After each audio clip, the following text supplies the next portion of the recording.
What do you do when a cleaning client starts ghosting you? Oh, that is a very good question. I'm Angela Brown, and this is Ask a House Cleaner. This is a show where you get to ask a house cleaning question, and I get to help you find an answer. Now, the question came in, and I had to stop and ask, why is the customer ghosting you? Is it because you were asking for payment, or were you trying to confirm an appointment? So if you're asking for payment and they're ghosting you, I would stop for a second and I would ask myself about the quality of my work.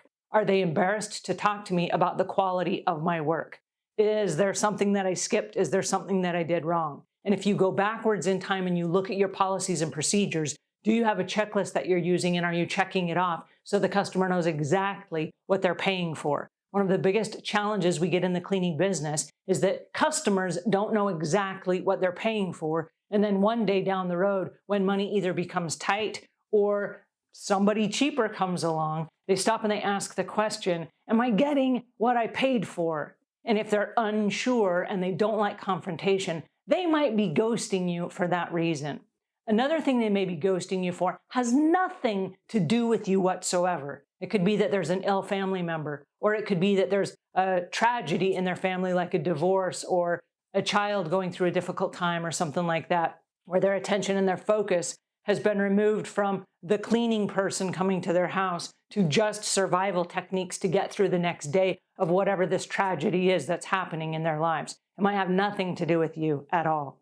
Another consideration, something that you may want to think about, is that maybe they're on medication that is making them feel differently than they normally feel when they respond to you. And so I know that for me, there are people that I've worked with in my personal life over the last 30 years. They may be having ups or downs. And so I just ask them, is this a bad time? And they might say, yeah, call me in 6 months. Okay, great. You want us to continue the cleaning for 6 months? Yeah, just keep coming. We'll talk in 6 months.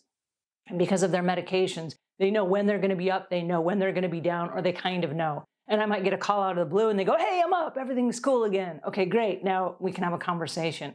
But it might have nothing to do with you at all. So I wouldn't base your, oh no, is it me? Unless you've double checked, is it you? And if you have the systems and policies in place where you're doing your inspections and you're doing your confirming before you show up to the job. The confirming is, I learned this from the dentist. They started doing this to me years ago and I thought it was brilliant. But they send a text and they say, hey, this is a reminder that you have an appointment tomorrow at 9 a.m.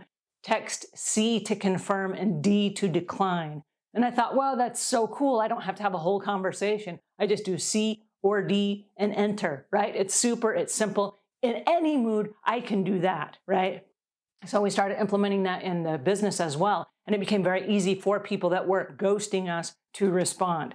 So a couple of things to think about. If it's not you, is it something else? And something else usually has signs. So when you're in the customer's house and all of a sudden you see that the master bedroom has been cleared out of all of one of the spouse's things, that is a sign something is going on, right? And so you may want to be extra sensitive and you may want to just be aware, hey, there's something going on here. I should probably just realize that it's not me.